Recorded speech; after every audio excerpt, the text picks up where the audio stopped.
Ladies and gentlemen, my name is Patrick Howley. I am the host of Patrick Reports. Welcome to the brand new iteration of my show. You may remember me from my many years as a citizen journalist, breaking such stories as the Ashley Biden diary, the Ralph Northam blackface story, the Department of Veterans Affairs scandal, many others. I worked for the Daily Caller and Breitbart in another lifetime. Now I'm mostly found on InfoWars, so anywhere InfoWars goes, my content will go with it. And I have some very big news for all of you.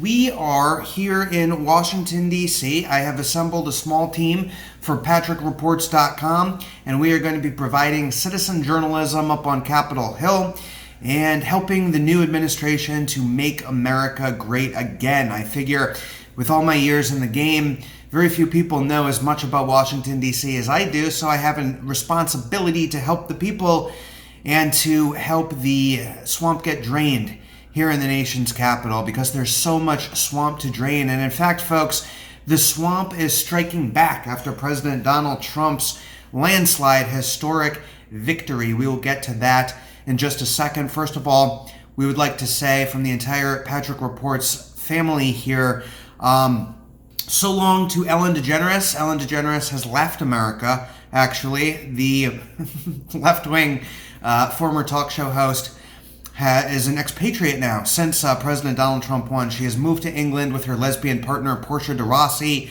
Is she fleeing something? The best one for me is Ellen DeGeneres, who is, by the way, a very nasty person. I've had dealings with her in Australia. Could I tell you some stories about that cow? But anyway, good riddance to her. But she was quite friendly with that P. Diddy bloke, wasn't she? Well, this is why I say release the Diddy files. Yeah. Files. Come on, Donald Trump. We want to know whose name. So maybe she's hightailing out of there before all that is thrown at her as well. But what a bunch of hypocrites. I wonder if... What is the date today? I completely, Thursday. Yeah. Thursday. The 20th. I was completely wrong, wasn't I? You were. I had the dates wrong. Yeah. All this time. Did he come on out?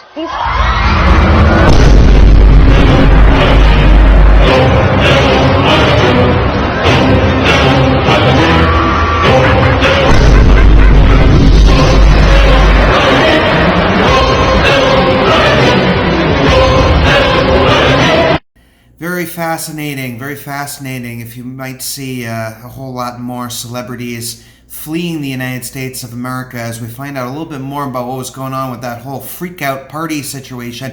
I never got invited to any freak-out parties, certainly. So I don't have any freak-out experience. We're going to have to use our investigative journalism to find out everybody who went to those freak-outs. But, here in Washington, D.C., the mood has been somber since President Donald Trump won. It's been somber. The libs have been owned. But I just wanted to say that America failed women tonight. The progressive little Kamalaites, the LGBTQ rainbow warriors, okay, they've all been owned. They've all been, downgraded, really. Can you imagine how obnoxious they would have been if that hoe Kamala had actually won? But, so, they are, they're pretty depressed. They're pretty sad. And the swamp is striking back, unfortunately. The Uniparty in Washington, D.C. is like, oh, not on my watch. And they're coming back, and they're trying to hurt MAGA and hurt our choices. In fact, I interviewed none other than Senator Rick Scott immediately after Rick Scott was defeated in his bid to become the Senate Majority Leader. He was defeated by a more establishment person by the name of John Thune. That was a loss for MAGA. How come you didn't win today? You tried, My best. no, we appreciate it, but what was the big force behind the scenes for Thune? Oh, I don't know. All right, well, thanks for trying. Yeah, we'll do our best. Okay. Thank you, sir. You're the best of the three. Thank you, guys. God bless you. Very pleased. Well, we all supported you. I know. Elon has your back. Thank you, Bill. I'm gonna keep fighting. Good. Thank you, sir. Round two. Because obviously we would like to have the Senate on our side to get all of these great nominees, all these great appointees confirmed. And if we don't have the Senate on our side, it becomes more difficult. From the beginning, I have said that I would like to see recess appointments. I would like to see President Donald Trump operating without the approval of the Senate. And so we can get a little bit more into that as we go along here. But it's obvious to me that the swamp is striking back. You know, in that clip, I was with a good friend of mine and a good colleague of Patrick Reports by the name of Joseph Philip Daniel. You may have seen him up on Capitol Hill stalking around for America. Here is his recent interaction with Ilhan Omar. God knows that you cheated, Ilhan Omar, in Minnesota. Follow Jesus, okay? He's the Lord of the heavens and the earth. Stop working for the deep state. God sent me to you today to speak that into your ears. He's seen all the evil that you've done. And your deep state cult that you're part of wasn't powerful enough to stop Donald John Trump and the MAGA way, Ilhan. You're going to reap what you sow. Pretty hilarious stuff.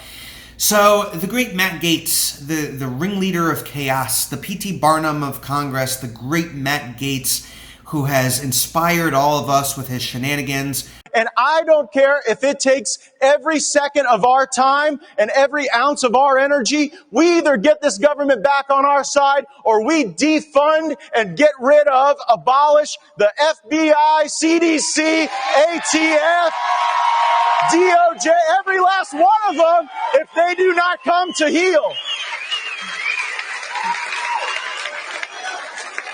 Of course, his famous 22 Days of Chaos, in which he overthrew Kevin McCarthy, and there were 3 weeks without a speaker. Matt Gaetz was the nominee to be the Attorney General of the United States, but evidently it seems like he got kiboshed by his own party on the Hill. I hope he realizes now that despite whatever Steve Bannon may say, getting Mike Johnson into the speakership after 22 days really was not a big win after that 22 days of chaos. The win would have been to keep the chaos going. I wanted to keep the chaos going. I wanted 80 days of chaos. I wanted, to break Joe DiMaggio's streak, most consecutive days without a speaker. With a line drive into the stands, Joe turned a new page in baseball history. He made it 45, but he didn't stop there. DiMaggio finally came through with safe hits in 56 consecutive games. That's an all-time record set by the Yankee Clipper, Joe DiMaggio. Chaos for us is good. Chaos is constructive. We are on the side of chaos. We are the Joker dancing on the steps, okay, on the way to the Eyes Wide Shut party that Washington, D.C. is, and we're going to disrupt that party, and we're going to try to defeat those people after so many years. I'm very disappointed about what happened to Matt Gaetz. They kiboshed him. On screen. Sonny, you have a legal note. I do have a legal note. Thank you, Whoopi. Matt Gaetz has long denied all allegations, calling the claims, quote, invented, and saying in a statement to ABC News that this false smear following a 3-year criminal investigation should be viewed with great skepticism, that DOJ investigation was closed with no charges being brought. We'll be right back. And so, it's actually, Mike Johnson might have kiboshed Matt Gaetz himself. Axios was reporting that some of the House Republicans were trying to block Trump from giving Gaetz a recess appointment. So yet again, you see the uniparty wheels turning to try to stop the good populists, try to stop our people. We've got to go really hard for Robert F. Kennedy Jr., by the way, so that he can take over the Department of Health and Human Services, which for anyone out there who's seen my movie, Save the Babies, for anyone who saw my interview with Jonah Reef's mother, Tammy Reef, right before the election, in which she talked about how Kamala was used to, take her son, Jonah, away from her and contribute to him allegedly being put into child sex trafficking. It's a horrible thing.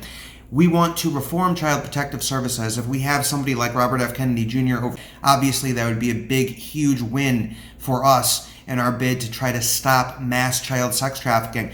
But the swamp is going to be very tough on these appointees. So I'd like to see recess appointments, which is a process by which President Trump can essentially get his people into their positions without using the Senate. This Pam Bondi person, by the way, not as good at Matt Gaetz. I really wanted Matt Gaetz to be like the Attorney General that we needed You know, the Attorney General who is going to go in and prosecute the bad guys and give us mass arrests and go around and prosecute the enemies of freedom. I don't really see that coming from Pam Bondi, who is now President Trump's choice for Attorney General. Pam Bondi supports red flag laws. CPAC famously kicked me out of CPAC for protesting red flag laws when NRA head Wayne LaPierre was speaking. Meanwhile, you've got another conflict shaping up, Kash Patel versus Mike Rogers for FBI director. We're not sure yet who's going to get the nomination to be Trump's FBI director. MAGA wants Kash Patel, who seems to be committed to declassifying and reforming that agency. If it's Mike Rogers is a longtime swamp creature. Mike Rogers was head of the Benghazi cover-up in the U.S. House back in the day on the Intelligence Committee, and his wife, Christy Rogers, got contracts with the Obama administration through her private contractor firm, Aegis Defense Services. We're going to be looking into that a lot more. We don't want Mike Rogers becoming the FBI director. We want to reform the FBI. Or, hey, how about this? Abolish the FBI. We didn't need it in the first place. Thanks for nothing, Teddy Roosevelt. I like Teddy Roosevelt, but he made a big mistake by creating the FBI, folks. Meanwhile, we're going to be doing a lot of reporting on Jared Kushner and his connections to Chabad Lubavitch, the very radical sect of Judaism that has a whole lot of political influence. We're reporting on Jared Kushner's links to Moroccan Kabbalah, mysticism, Jewish mysticism, like the movie Pi. So a lot of that going on with Jared Kushner. We don't want to see Jared Kushner become a big force in this administration, either on the inside or on the outside. We don't want to see that. But, and we also don't want to see Sebastian Gorka, who is the head of counterterrorism, shilling for Israel, because we don't necessarily think that the constant shilling for Israel against the entire Arab and Muslim world, I don't think that makes the terrorism problem any better. I don't think that solves the terrorism problem, to further inflame tensions by using the United States to constantly advocate for a foreign country which just so happens to be enemies with all of its neighbors in the region and has been since 1948. But don't despair, ladies and gentlemen. We here at Patrick Reports are going to be here every day reporting on the culture. And fans of Patrick Reports, here is our culture correspondent, Soul Santa. We have Soul Santa. Okay, and Soul Santa is going to tell us what we should be paying attention to in the culture today. Soul Santa recommends the show Fish Tank, hosted by the great comedian Sam Hyde, which is kind of like Big Brother mixed with Apocalypse Now, seemingly. It's kind of wild. Wasn't it good shit? Yeah, it's the one that got used bad rich.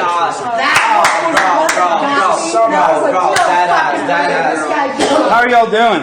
Great. I'm Alex Diamond. I'm here from the network. You guys are pathetic. You guys should be ashamed of yourselves. Oh. You guys think you're making good content? You guys are costing me money. You guys think you guys have made any money since you're being here? No, seriously. Do you think you've made any money, man? I hope that. What have you done? No, but what have you done entertaining? What have you done entertaining that's going to get clicks on the internet? That's going to pay my bill.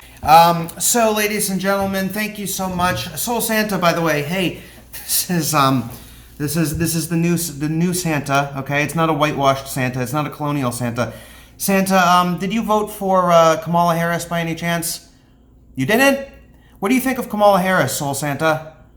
You think she's a ho ho ho? Oh, come on. Hey now. Listen, Soul Santa, come on, clean it up here. This is a family show. Kamala Harris has been forgotten about. She's old news, but we are right here reporting the news of the day every day. I'm going to have a whole new show for you every single morning on my X page, on Gab. You can follow me, gab.com/Patrick Reports. Howley Reporter on Twitter. You can follow me on band.video, or you can go to patrickreports.com, which is my website, and get in touch with me. I'm going to be doing a whole lot of reporting.